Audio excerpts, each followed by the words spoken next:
교수님 나와 계시죠?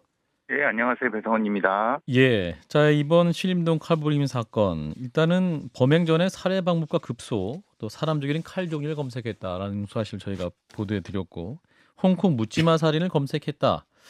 자, 이를 토대로 어떤 분석을 할 수 있을까요? 계획 범죄인 건 맞는 거죠?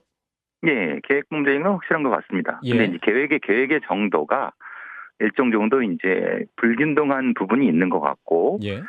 그 불균등하다고 하는 것은 뭐 부족한 계획성을 의미하는 것이 아니라 예. 그의 심리적 상태를 얘기하는 것 같고요. 음. 문제는 이제 홍콩에서의 어떤 뭐 영상이라든가 이런 것들에 대해서 급격히 음. 각성된 상태에서 범행을 했을 가능성이 지금 추정되고 있습니다. 각성된 상태요? 그 어떤 말씀일까요? 그러니까 이제 보통 이런 종류의 범죄자들은 살인의 장면이라든가 아니면 예. 범행의 장면을 보면서 아하. 자신의 범죄 의도를 축적해서 그 업그레이드 시키는 그런 심리적 상태가 있거든요. 아하.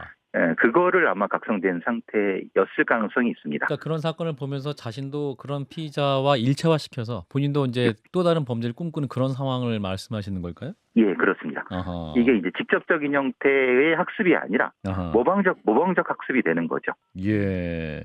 지금 인제 경찰이 사이코패스 진단 검사도 한 상태인데 인제 검사를 거부했다고 하는군요. 근데 설득 끝에 인제 받게 됐다고 하는데 교수님은 어떤 결과 나올 거로 보십니까?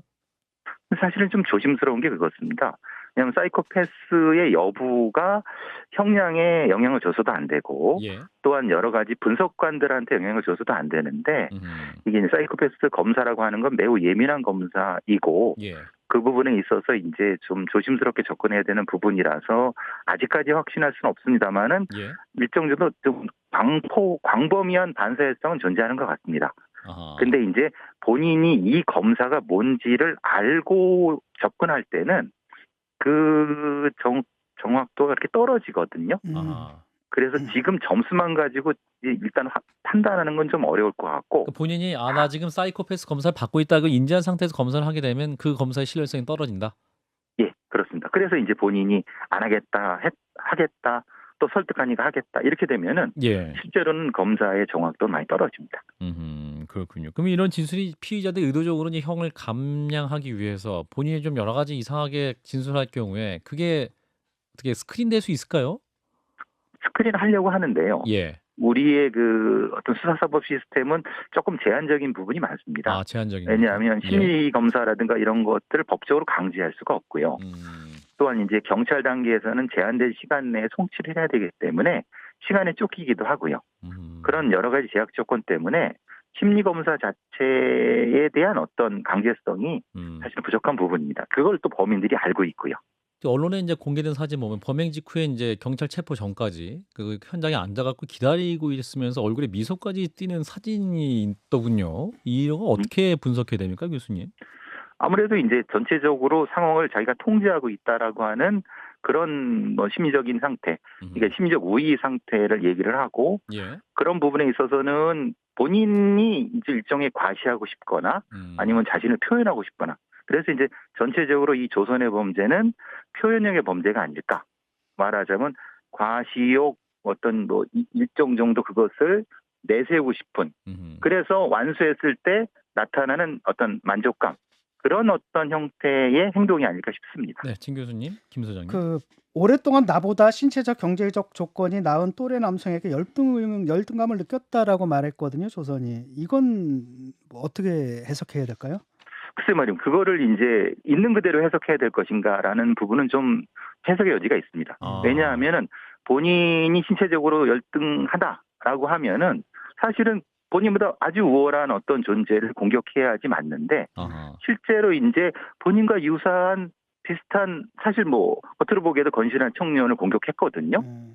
그래서 본인이 말하고자 하는 것과 행동에 이게 그 일치가 안 되는 경우는 그 일종의 망상적인 상태가 있지 않았을까라는 추정을 해봅니다. 그러니까 본인이 그렇게 하고 싶지만은 현실은 접근하지 못할 때 가장 음. 만만한 존재를 공격하는 음. 이런 상태가 아니었을까 생각을 해봅니다. 이게 좀 음. 조사를 받기 전에 조 씨가 했던 말들 보면 "제 모든 게 예전부터 너무 안 좋은 상황에 있었던 것이 너무나 잘못한 일인 것 같다." 또 뭐 "저는 그냥 쓸모없는 사람이다. 죄송하다." 이런 말들을 하는데 이게 진심으로 방성을 하는 걸까요? 아니면 어떤 그런 상태를 좀 과시한다 혹은 선처를 바란다 이런 뜻일까요? 그거는 이제 그걸 뭐 용서라든가 반성은 전혀 아닙니다. 그런 건 의미가 없고요. 자신을 계속 표현하려고 하는 겁니다. 표현한다. 내가 이 정도의 음. 어떤 열악한 상황에 있으니까 내가 이런 범행을 하는 것은 어떤 합리성이 있다라고 하는 것을 간접적으로 계속 이제 어필하는 형태가 되겠죠. 그럼 이런 종류의 범인들은 자기가 잡혔을 때 어떻게 말을 해야지 이런 것까지 좀 준비를 해서 범행을 저질렀다고 보는 게 맞을까요? 어느 진- 정도까지는 음. 가능합니다. 아하. 그러니까 외국의 같은 경우 미국 같은 경우 총기 난사 범인들은 음흠. 아예 꼬민 있게 성명서까지 소지하는 경우가 음. 있습니다. 음. 그리고 법정 투쟁의 그 일종의 그 과정 프로시저까지도 가지고 있는 경우도 있습니다. 음흠. 그러니까 이런 경우가 조심스럽게 전망되는 것은 이걸 다 언론에서 보도를 해줘야 되느냐? 아, 그렇죠. 그러면 범인의 의도에 넘어가는 것이 아니냐? 아하. 이런 걱정은 듭니다.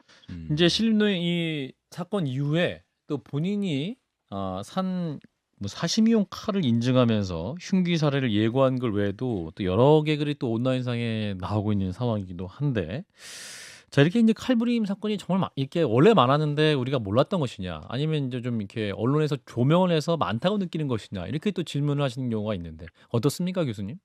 뭐 보통 이런 종류의 심리적 상태는 퇴행성이 가장 크거든요. 그러니까 어떤 지역, 칼, 도구 이런 것에 일종의 각성이 됩니다.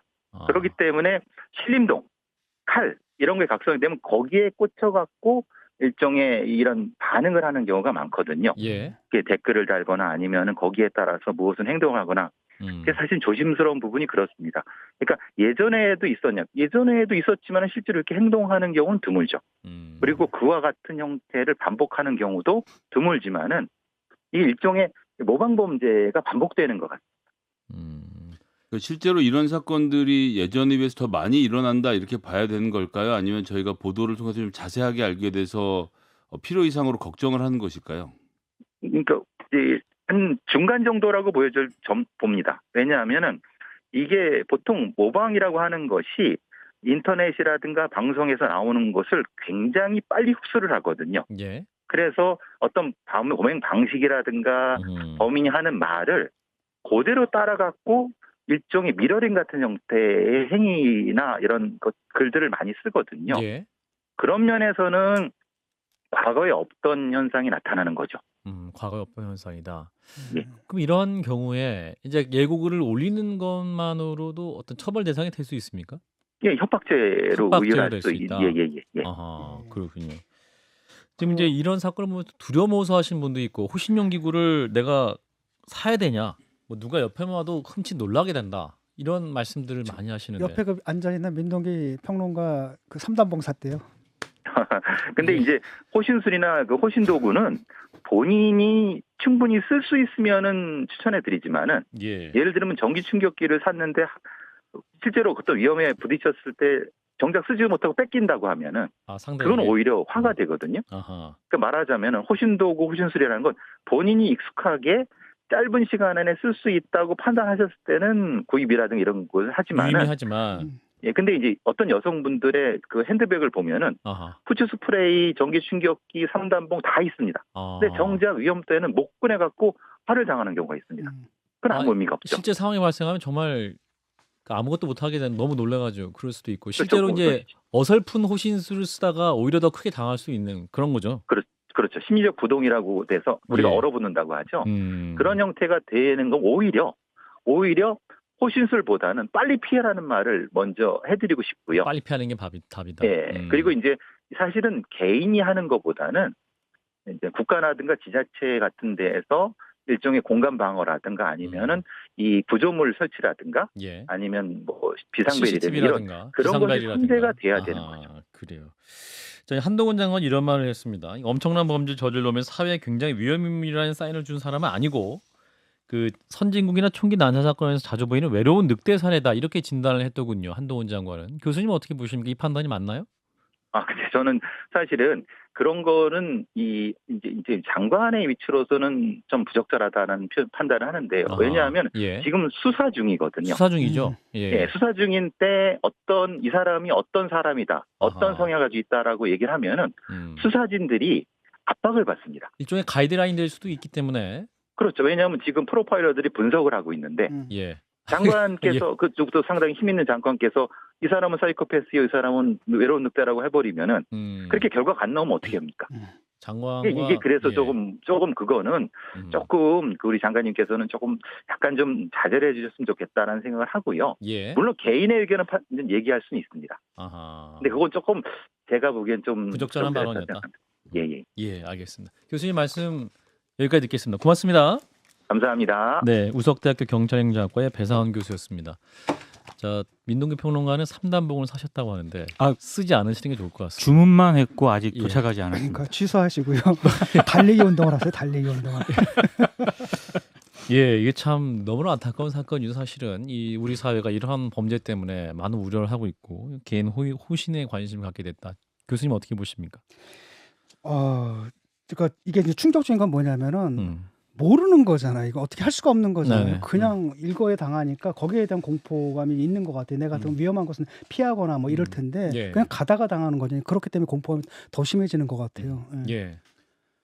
저는 조금 침착할 필요가 있다라고 생각하고요. 그러니까 확률적으로도 그렇고 이런 사건이 자주 일어나거나 우리 사회에 만연해 있는 상태, 뭐 미국의 지금 총기 난사 사건은 이제 좀 정도를 지나쳐서 1주, 2주에 한 번씩 벌어질 정도로 굉장히 사회 문제가 되어 있지만 우리 사회가 그런 정도로 저는 치안이 불안한 나라라고 보지는 않거든요. 전 세계적으로 봤을 때. 그래서 예. 뉴스를 좀 저희가 조심은 해야 되겠지만 이것으로 위축될 필요까지는 없지 않느냐라는 의견을 좀 조심스럽게 말씀드려 봅니다. 예. 일단은 오늘 여기까지 민동기 평론가였습니다. 고맙습니다. 고맙습니다. 좋아요. 구독. 알림 설정.